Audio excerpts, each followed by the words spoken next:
Hey guys, I am back with A Shade of Kiev by Forrest. This is a spin-off trilogy of A Shade of Vampire, and this one is about Kiev, who gets turned into a vampire by an elder. So, in the beginning, you find out a little bit more about his background and what he's been up to since visiting the Shade in A Shade of Vampire 1 through 7, because this book and this trilogy happens after those events happen. So, what he has been up to is he fell in love with the diplomat, Natalie Borgia, and he kind of had a, I guess, summertime romance with her. And yeah, since his father is an elder, Kiev is a vessel anytime the elder wants him to be. And things happened when the elder took over Kiev's body. And now Kiev is on the run from most vampire covens because the unalivement of Natalie, the diplomat, happened, and yeah, that pissed a lot of people off. So Kiev has to escape, not only escape Aviary, the Elder's kingdom or whatever, but he also has to find shelter somewhere safe. So yeah, that's when he runs into Mateo, Natalie's brother. And he's not really sure if Mateo knows about Natalie yet, so that's a complication. And he also runs into Mona, who is with, well, not with, but just, you know, around Mateo at the moment. So yeah, that's when things get really complicated, because in Kiev's mind, if he were to fall in love, it would have been in that moment. But he is so far into the darkness that it's not happening yet. So Mona has her own tragic backstory, and we don't really know all of the details from this book yet, but we can guesstimate on how bad it actually got for Mona, to where she has built a fortress around her heart. She doesn't really hang around anybody on the island. The island is a island, obviously, that Mateo and Mona have founded, and they just call it our island. And it is a place that rogues, any creature, can stay and be safe from the dangers chasing them. So that is where Kiev finds himself, and he is tasked by Mona's best friend, Syra, because Syra is also a founding member of the Our Island. He is tasked with just becoming Mona's friend, because Syra is Mona's best friend and is worried that Mona is a loner, and she obviously believes that Mona deserves all of the happiness in the world and just thinks really highly of her because bestie, you know, and she finds that Kiev may be a good match for her.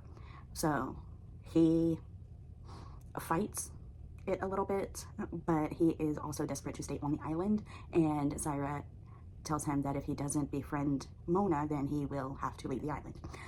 So there's that. Also, spending that much time around Mona, he starts to ask others, such as the orc on the island, about Mona, just to try to get some sort of friendship going with her. Like, if he can figure out what her likes and dislikes are, maybe he'll be in the right direction. But seeing as the ogre has only known her a couple of months, he doesn't really know much about her other than where she stays. So Kiev has at least that much going for him at this point. But he starts leaving her little gifts here and there, and he doesn't right away, but he eventually finds a pattern in his gift-giving skills, because sometimes she'll accept one gift and then the next 3 gifts she won't. So he's like, what why, what, huh? The gifts that she does accept are things such as a rope and like a table or something, and tools, like things that are practical and useful. What she doesn't accept are things such as gems and jewelry and pearls and pretty things, because they're not practical, that she can't use them for anything. So he kind of gets that in mind, and the next thing that he gets her is something to defend herself with.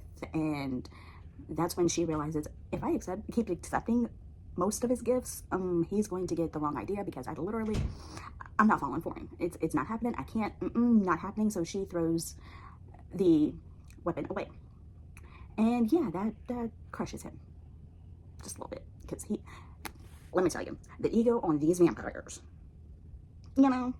But anyway, so they get despite her best efforts, they get close because she is a writer and she asks him to kind of act out the main character in her latest novel, whereas she acts as the lover counterpart.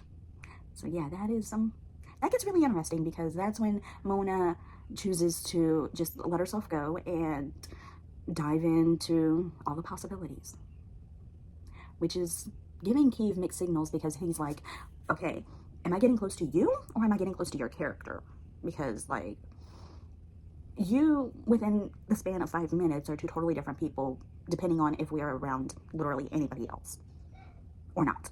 So Kiev's like really confused about Mona's actions and intentions because she says one thing and then is acting like another and then goes back to, it's a whole big thing.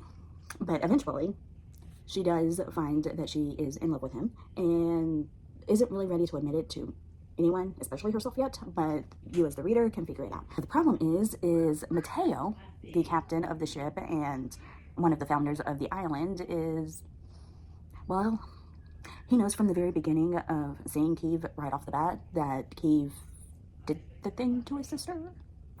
So he finally finds the opportunity to take his revenge, only to realize that Kiev, even thinking about the actions, has 100,000% remorse and 0% of I don't care, because that is his biggest regret, even though he had no control over what he was actually doing because it was the elder.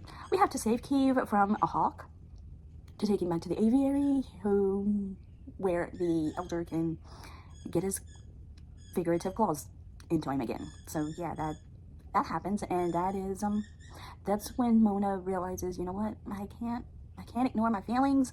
I can't lose him. Not this way. Not this way. But that's when you need to pick up the book and read it and let me know what you think in the comments. And if there are any other books you want me to review, leave those in the comments as well, because I am not giving away the ending to this one. Have a great day, guys.